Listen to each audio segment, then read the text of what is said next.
नमस्कार मित्रों, मैं Truvina Yadav, assistant professor political science.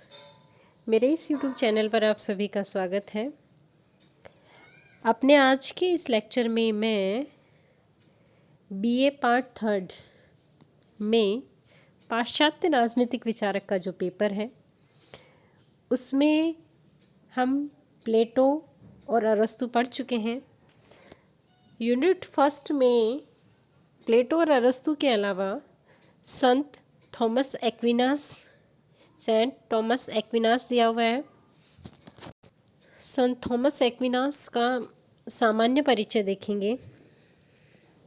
संत थॉमस एक्विनास यानी सेंट थॉमस एक्विनास, संत थॉमस एक्विनास मध्य युग के सबसे महान राजनीतिक विचारक हुए हैं।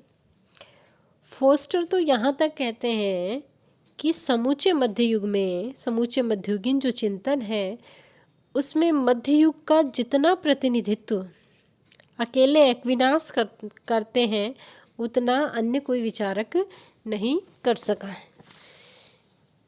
इसलिए इन्हें मध्ययुग का प्रमुख महानतम मध्यकालीन दार्शनिक, मध्ययुग का प्रमुख चिंतक भी कहा जाता है, क्योंकि इनके ऊपर मध्ययुग का बहुत अधिक प्रभाव था।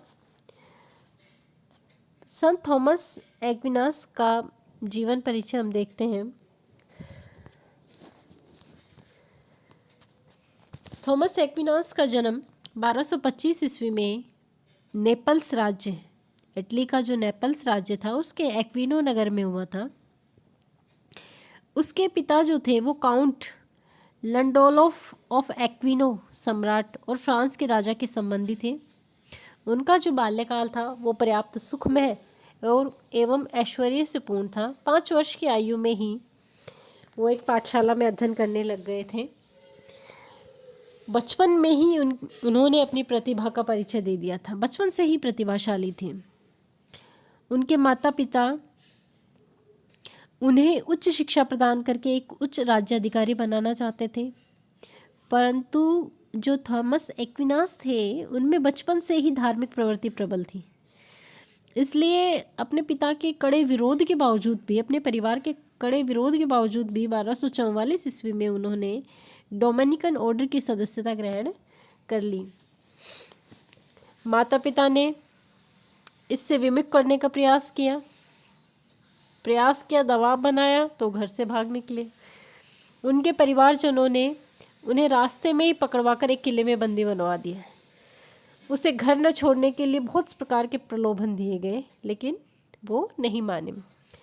पेरिस विश्वविद्यालय में उन्होंने धर्मशास्त्र का अध्ययन किया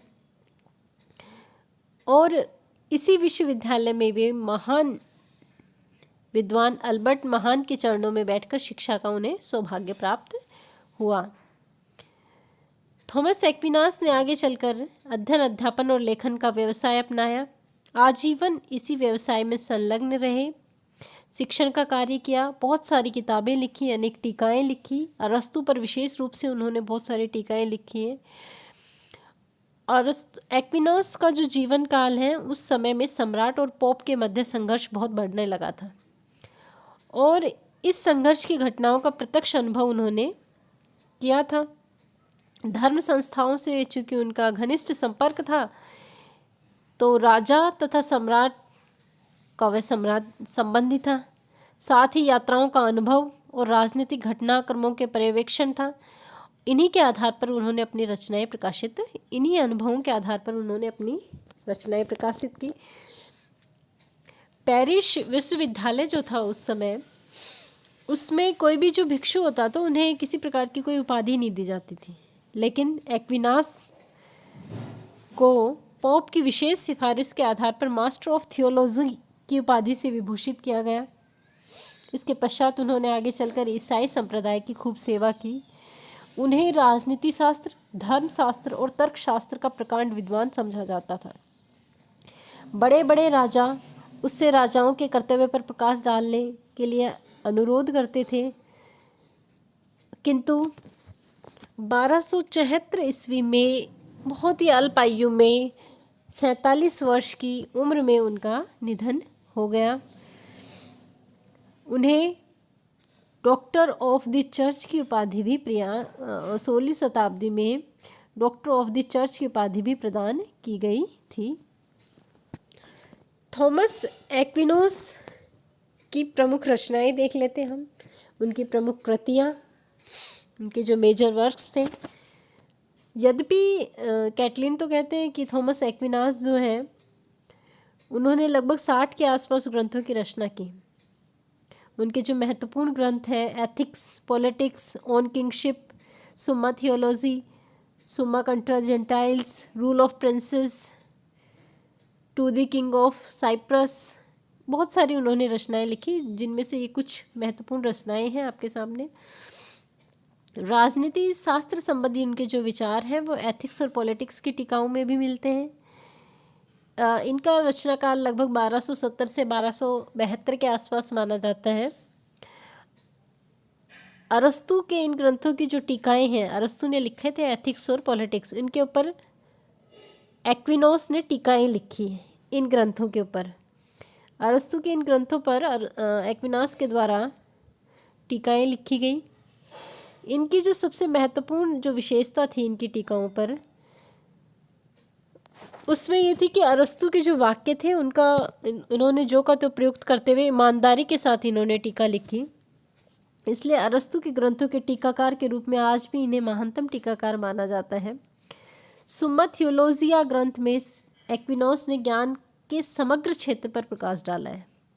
सभी क्षेत्रों का इसमें समावेश किया गया है।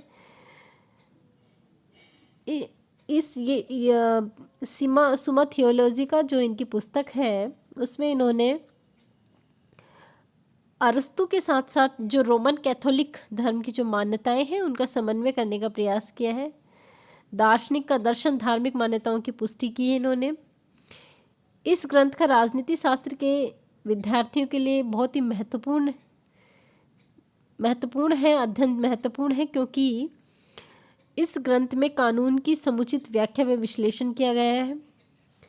इनका जो ऑन किंगशिप ग्रंथ है उसमें एक्विनोस ने नागरिक शासन की उत्पत्ति, आधार, राजतंत्र के बारे में बताया है। उसकी तुलनात्मक श्रेष्ठ राज शासन की मर्यादाओं के ऊपर चर्चा की है इसने। फोस्टर तो इन्हें एक्विनास को विश्व के महानतम व्यवस्थित दार्शनिकों में से एक मानते हैं। उनका जो कार्य है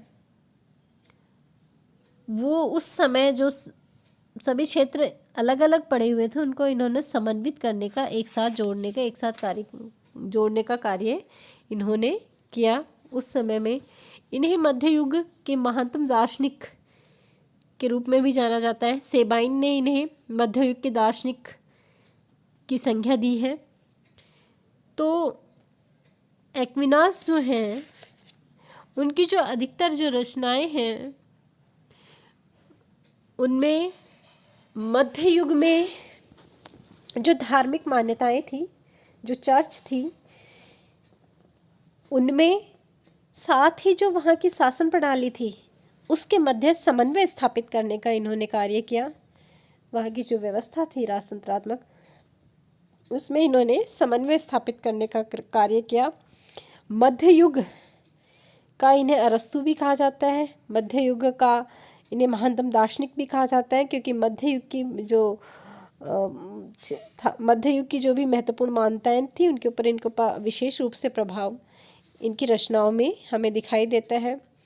अरस्तु के ऊपर इन्होंने बहुत ही महत्वपूर्ण टीकाएं लिखी, उनकी एथिक्स और पॉलिटिक्स के ऊपर। इनके जो विचार हैं उसमें हमारे जो राजनीतिक शास्त्र की दृष्टि से हम 2-3 प्रश्न बनते हैं एक्विनास के ऊपर जो महत्वपूर्ण है, जिनके ऊपर बड़े प्रश्न पूछे जा सकते हैं हमारी परीक्षा में। एक एक्विनास का कानून संबंधी जो विचार है, काफ़ी महत्वपूर्ण प्रश्न है। तो एक्विनास के कानून संबंधी विचार हम देखेंगे। साथ ही एक्विनास पे जो अगला प्रश्न बनता है वो है, एक्विनास को मध्य युग का महानतम दार्शनिक कहा जाता है, क्यों कहा जाता है? इसके संबंध में जो तर्क है ये महत्वपूर्ण है। ये प्रश्न बनता है एक्विनास के ऊपर बड़ा, जिसके ऊपर प्रश्न आ सकता है हमारी परीक्षा में। और तीसरा जो महत्वपूर्ण प्रश्न है वो मध्य युग का अरस्तु की संज्ञा इन्हें दी जाती है। तो मध्य युग का अरस्तु इन्हें क्यों कहा जाता है, क्या समानताएं हैं अरस्तु में इन्होंने और इनमें, किस आधार पर इन्हें मैक्सी ने मध्य युग के अरस्तु की संज्ञा दी है? महानतम विचारक जो मैक्सी हुए हैं उन्होंने इन्हें मध्य युग के अरस्तु की संज्ञा दी है। तो क्यों कहा जाता है? तो एक्विनास के ऊपर हमारी परीक्षा में हमारे लिए लगभग 3 प्रश्न बनते हैं। छोटे सवालों में इनकी रचनाओं से रिलेटेड हमारे प्रश्न बन सकते हैं, तो इनकी रचनाओं पे ध्यान रखें। अरस्तु के ऊपर इन्होंने कौन कौन सी टीकाएँ लिखी, इस चीज़ का आप विशेष रूप से ध्यान रखें और ये प्रश्न बन सकते हैं। और बड़े सवालों में मैंने बताया कि हमारी परीक्षा में 3 प्रश्न बन सकते हैं। पहला कानून संबंधी विचार, दूसरा मध्य युग का दार्शनिक, महानतम दार्शनिक की संख्या क्यों दी जाती है, और तीसरा है कि इन्हें मध्य युग का अरस्तु क्यों कहा जाता है, इसकी विवेचना कीजिए। तो ये 3 महत्वपूर्ण प्रश्न बनते हैं जिनका अध्ययन हम हमारे आगे के लेक्चर्स में करेंगे। ये था थॉमस एक्विनास का सामान्य सा परिचय। धन्यवाद।